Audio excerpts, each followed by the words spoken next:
The Miami Dolphins just did not have enough gas in the tank for their Sunday night football contest against the Philadelphia Eagles. We will talk about the immediate postgame reactions here on this episode of Locked On Dolphins. You are Locked On Dolphins, your daily Miami Dolphins podcast, part of the Locked On Podcast Network, your team every day. All right, Miami, welcome to another episode of Locked On Dolphins. It's your team every day. You're on the Locked On Network. I'm your host, Kyle Krabs, a lifelong Miami Dolphins fan, host of Locked On Dolphins, co-host of Locked On NFL Scouting. Find our shows on YouTube or wherever you listen to your favorite podcast. Tip of our cap to the everydayers, because it is your team every day. Here on the Locked On Network, today's episode is brought to you by FanDuel Sportsbook, official sportsbook of Locked On. Make every moment more. Right now, new customers can bet $5 and get $200 in bonus bets guaranteed. Visit FanDuel.com/LockedOn to get started. I just got back from Lincoln Financial Field. Now, please regard me. Primetime games aren't great because it is 12:28 a.m. and I'm sitting down to do the podcast. And I already have a 3-week-old, so sleep deprivation is already very high on my list of things that I'm experiencing that I wish that I wasn't. And then you throw in a Dolphins loss on top of it, and it's a primetime game that you got to wait all day for. It's a couple hard pills to swallow, but we're going to give it the old college try here and talk about Miami's 31-17 loss to the Philadelphia Eagles on Sunday Night Football. And I'll start with this. The Dolphins didn't play a winning game on Sunday night. I think you can boil the game down to, and there's context to be had, yes. But this game was lost on two fronts, one on each side of the football. And then I think special teams was an abject disaster for the Dolphins in stretches of play. The Dolphins defensively did not have a player who can contend at the catch point with the Philadelphia Eagles wide receivers. They were not physical enough at the catch point. And A.J. Brown made you pay time and time again. Devontae Smith had a few catches where he made you pay. Dallas Goedert. You couldn't even stay attached on him on a couple of his shallow crossing routes that he converted for third downs. You weren't physical enough at the catch point, period. And it cost you in too many instances where you defensively had to go into every possession and say, you got to play this like it's 1st and 8. Because if it's 1st and 10 and they get 8 yards and 3 downs, they're going to go for it on 4th down. And they did that several times. You got tush-pushed 4 times, and they got 4 conversions on it. So you weren't physical enough at the catch point, and then offensively, you were not physical enough at the line of scrimmage against the Eagles front to play a balanced football game offensively. I thought Tua Tagovailoa said it very well in the postgame. You rely on the run game to be going so that you can build some of your play passes off of the run game.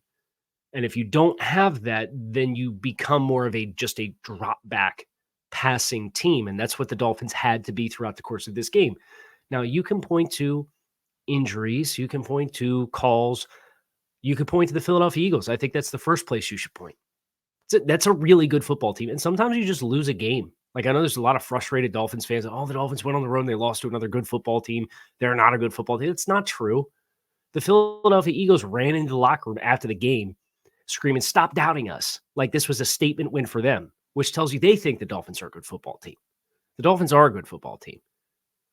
Now, there were circumstances in this game that whether you boil it down to who was available or not, they didn't play winning football. You can't be minus 10 in penalties. Now, whether or not you actually played a game that was minus 10 in penalties, it's a different story. And I think everybody with a set of eyeballs would agree that it's not. But at the end of the day, you were penalized 10 times.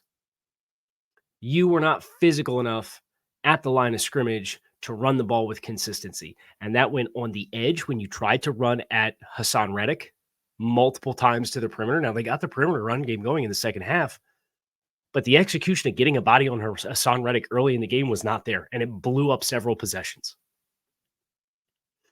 And you were not physical enough at the catch point. If you want to look at that and say Isaiah Wynn probably would have helped, and Connor Williams probably would have helped, and Xavier Howard probably would have helped, and Jalen Ramsey would have helped, I'd agree with you. But at the end of the day, if you just boil it down to who was available, you didn't execute enough. And yet, through all of that, you had an opportunity to tie this game in the fourth quarter at 24. And I think Mike McDaniel, not to steal a quote from segment 3, but Mike McDaniel came out and said, a loss like this on the road, where regardless of who was up or down for the game, is frustrating because guys left some plays out there. They feel like they left some plays out there. And this was a game you still could have won. You can't go behind 14 points on the road to Philadelphia. But they did. Now they came back and tied it. It was tied going into the fourth quarter. Or it was nearly tied going into the fourth quarter. You were down 7 with the ball. I don't want to get on here and throw a pity party. It's certainly not what I want to do. Sometimes you just lose a game, and Miami just lost this game. They did not execute well enough. Would you have liked to have had some of the talent that you knew was available or could have been available? Yes. And if you were going to ask me what the most frustrating thing for this is, I understand this team wants to do right by their players. But if Xavier Howard is going to the locker room telling reporters on Friday he's good to go and then he doesn't dress, if Connor Williams is bugging Mike McDaniel on a daily basis to play and he doesn't dress, he's out there warming up before the game and doesn't dress and is inactive, and Lane Johnson has what you fear is missing several weeks with an ankle sprain and plays the very next week, like at some point, it's worth taking the bubble wrap off. And I don't know that Xavier Howard and Connor Williams would have been a big enough difference for you to not have fallen behind by 14 points and not have been in the position that you were in. Offensively throughout the course of this game, Miami had 244 yards of offense. It's not a very large number. They also could not possess the ball with any level of consistency. They lost the turnover or the time of possession. They possessed the ball for 23 minutes. But it would have helped. And you'd like to think you're going to hit some point in this season where those guys, if they're banged up, they can still go. That was the frustrating thing for me when the inactives came out and said, geez, man, we're going to put these guys on ice again. But then Tua Tagovailoa comes out in the postgame press conference and says there's still a lot of football left to be played. And he's right. You have 10 games. This is a really valuable experience for Miami. I was there firsthand in the stadium. It's an electric big game atmosphere. And Miami didn't blow the doors off Philadelphia. And maybe you wanted Miami to blow the doors off of Philadelphia, but that's a good football team that you played. And it was a one-score game down the stretch until the Eagles broke your back late in the game. And if you think about that exchange, that fourth quarter exchange is really the defining embodiment of the game. Miami goes 8 plays, 45 yards. They are down a touchdown. They start the possession at the very end of the third quarter. There are 11 minutes left. It's 3rd and 8 on the 24. The Eagles 24. You are down 24-17. And Tua Tagovailoa throws a ball down the field to Raheem Mostert that was underthrown and it is intercepted by Darius Slay. There is controversy on this play, and there's a controversy on a number of different plays. It's not really the point. At the end of the day, the ball was still underthrown, right? And Mike McDaniel said so himself in the postgame press conference. So you're intercepted by Darius Slay. The Eagles then possess the ball. 13 plays, 83 yards, and they milked half of the remaining fourth quarter away. And it included a 4th and 1 tush push with 10:01 left in the fourth quarter, and then included a 4th and 1 tush push with 8:10 left in the fourth quarter. And then the Eagles hit the big play down the field to A.J. Brown with Kader Kohu in coverage to set him up in the red zone with 5 minutes left in the game. And a 24-17 game becomes a 31-17 game. And that's all she wrote. Credit to the Eagles for executing. But that possession defensively was made because A.J. Brown is catching the ball tight to the sticks. He did it several times. You were able to get the Eagles on 3rd and 5, and A.J. Brown caught one for 4 yards that sets up on 4th and 1. You had him at 3rd and 8, and A.J. Brown caught the ball for 7 yards just short of the sticks. And the Eagles ran the punt team out there and then decided to call the timeout and run themselves back out there at the 25-yard line, 22-yard line. And then A.J. Brown goes up over the top, and it looks like you're going to have an opportunity to contest the throw down the field, and A.J. Brown makes a spectacular catch. A.J. Brown's playing on a different level, and we knew that coming into the game. So you give credit to Philadelphia where credit's due. You acknowledge what you did not do, and then you ask yourself, how can it get better? The good news is I think there's clear pathways for this to get better for this Dolphins team. We'll talk about some of the other game stats here next on this episode of Locked On Dolphins. So stick with us.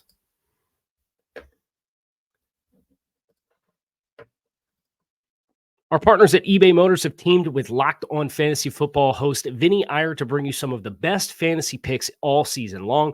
Whether you're prepping for a daily draft or scouting the waiver wire, each and every week we are providing you players that are winners and a guaranteed fit on your roster. So let's see who Vinny has picked out for us on this week's eBay's Guaranteed Fit fantasy pick of the week. Texans rookie quarterback C.J. Stroud has been on point as a pocket passer early this season, racking up the fantasy points with his passing while limiting damage.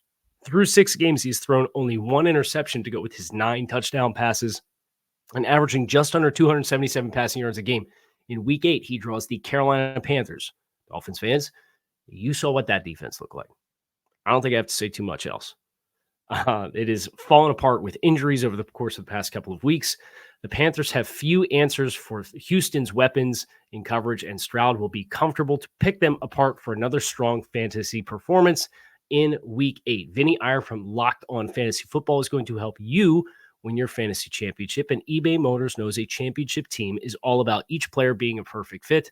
The same goes for your vehicle. With over 122 million parts for your number one ride or die, you can make sure your ride stays running smoothly. Brake lights, LED headlights, roof racks, bumpers, whatever your baby needs, eBay Motors has it. And with eBay's Guaranteed Fit, it's guaranteed to fit your ride the first time, every time, or your money back.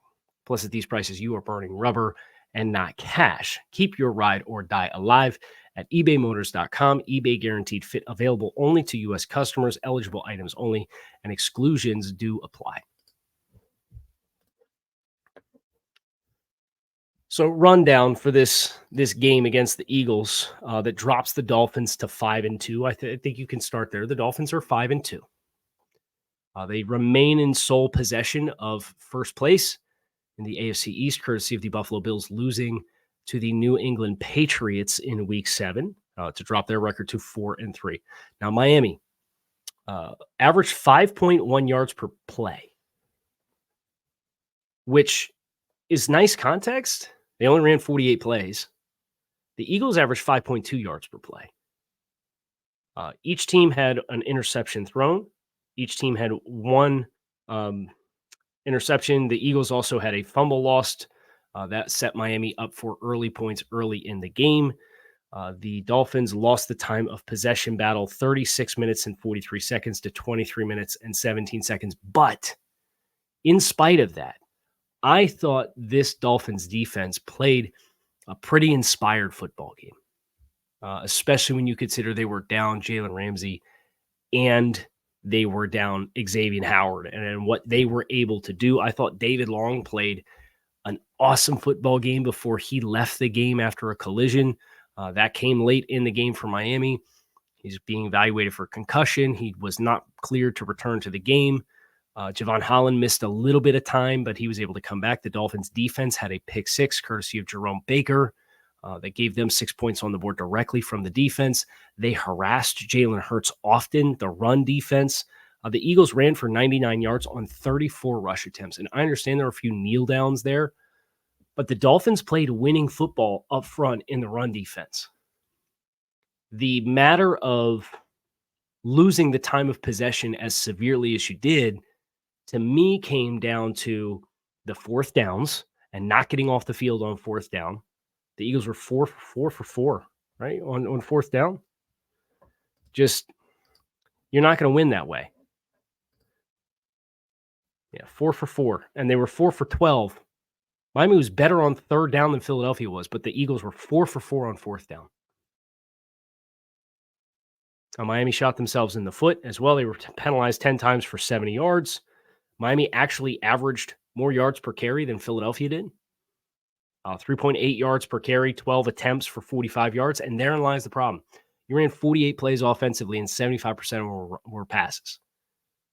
Because early in this game, you lost the point of attack trying to get to the perimeter. Now, Raheem Mostert found some juice a little later in the game, but it's too little too late. And you're chasing this game the entire way. You fell behind in the third quarter, in the second quarter, 17-3. Tua Tagovailoa had a hell of a throw to Tyreek Hill to get you within 7 and to give you an opportunity to double dip at the end of the half. You score with less than a minute left. You come out, you get the ball possession in the start the second half. You move the ball past midfield and you shoot yourself in the foot. It was too much of that. From an individual standpoint, Tagovailoa finished 23 of 32 for 216 yards, 1 touchdown, 1 interception, was sacked 3 times. Cedric Wilson had 1 pass attempt, and he was sacked on it.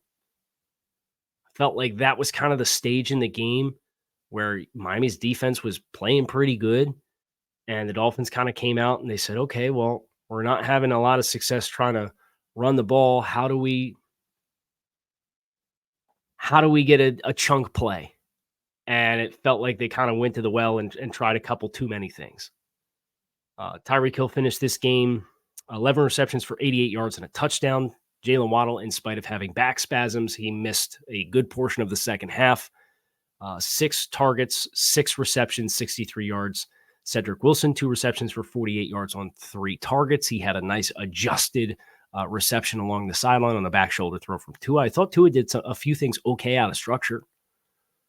But like Tagovailoa said, when you are forced to resort to being just a drop back game and your play action pass game is not able to get involved because you could not run the football, that's too much of an uphill climb, especially against a team that is as good as Philadelphia when you are on the road in a playoff environment. It was a big game environment. I mean, I've been to some big-time games in college football and NFL landscape. And the Eagles in the pregame, they're running out on the field, and you could feel it. You could feel tangibly how big of a game this felt like it was. And in spite of all the hardship, like I said, there's 10 minutes left in the fourth quarter. You have the ball inside the 25-yard line with a chance to tie the game. You didn't do it. You didn't execute. And then you couldn't execute defensively and get off the field when you needed it most. 13-play drive, 83 yards, touchdown, game over. I feel pretty good that Miami will get back on the horse. I'm sure there will be plenty of debate and conversation about whether Miami is frauds or a fake team. It doesn't matter. It does not matter. And if you just looked at the final score and saw that the Dolphins lost by 2 touchdowns, you might say, see, they went on the road and played another good team and they lost by 2 touchdowns. This was, in spite of all of it, a game that was much more competitive than 14 points would tell you. And I'm not here to give you consolation prizes, but if you look big picture, I think there were good things to take away from this game that you can use moving forward. This was one of the better offensive lines in football. The Dolphins logged a number of tackles for loss. They logged a number of sacks. They got after Jalen Hurts. They really bothered him. They hit him a lot. They forced 2 turnovers. They got the turnover streak out. They were good in the run defense. You saw Cedric Wilson making some contributions. You need to get healthy. You can't play a game with 60% of your offensive line out. And they did that. Isaiah Wynn went down early.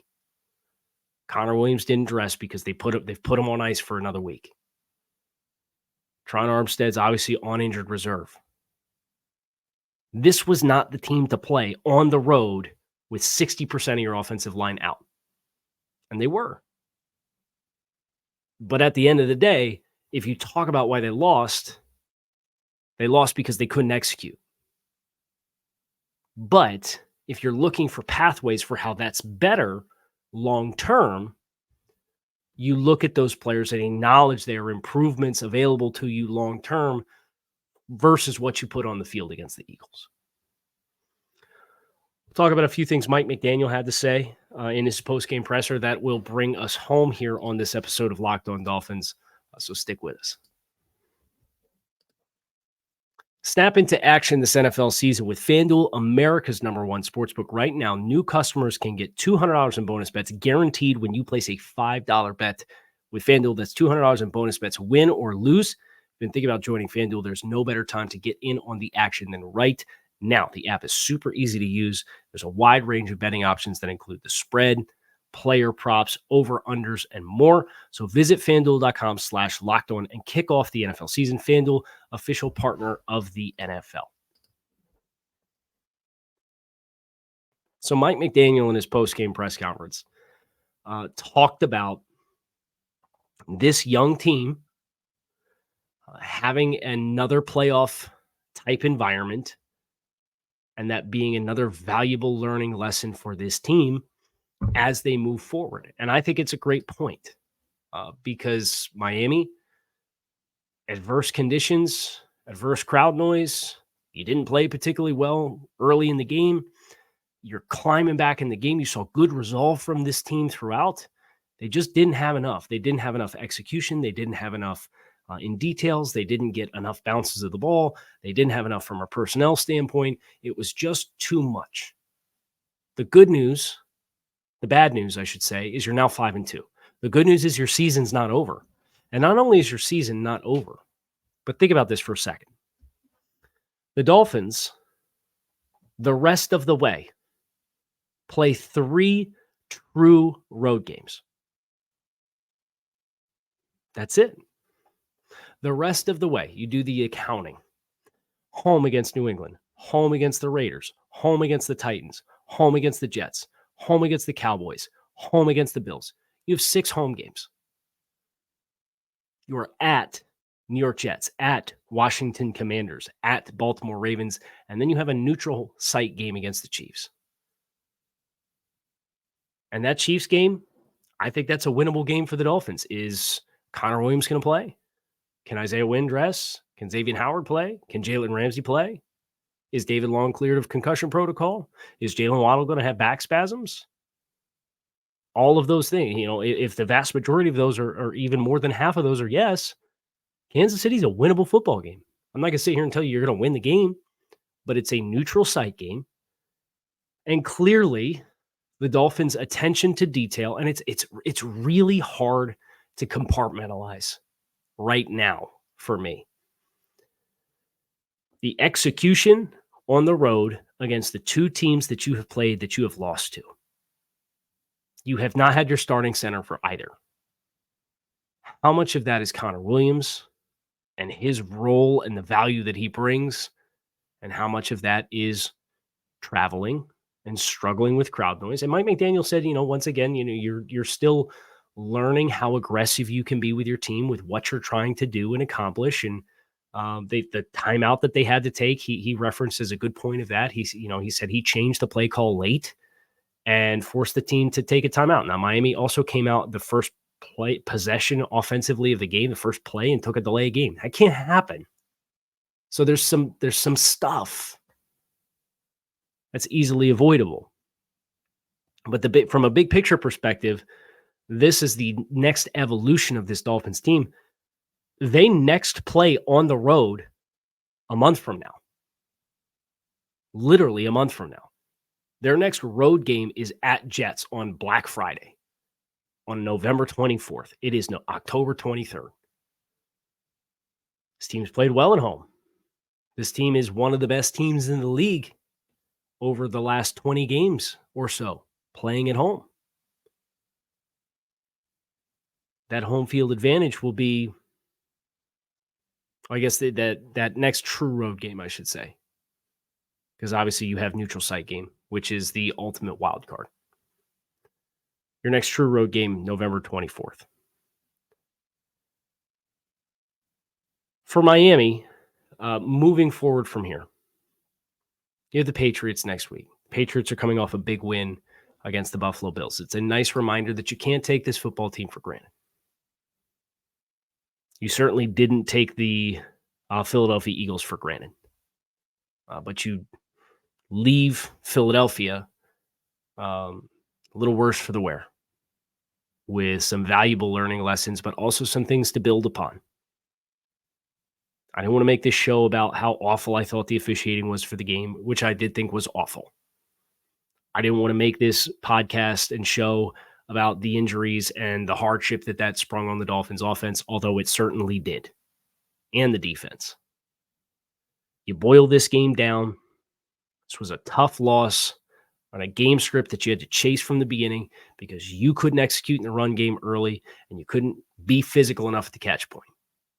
You look to explain that. There are things that you can explain it with that you feel optimism for it being addressed moving forward. If you want to live for another week with people saying that the Dolphins are a fake good team, that's fine. Last I checked, there's no asterisks in the record column for the Dolphins going undefeated in 72 and playing bad teams and their strength of schedule. The haters will point it out every once in a while when talking about the lexicon of that team in the history of the league. I don't really care. They all count for one in the win-loss column. The Dolphins will get a chance next Sunday to get number 6 again. And we will take the next couple of days to fully digest from a X's and O's perspective and highlight individual performances and things that need to be better.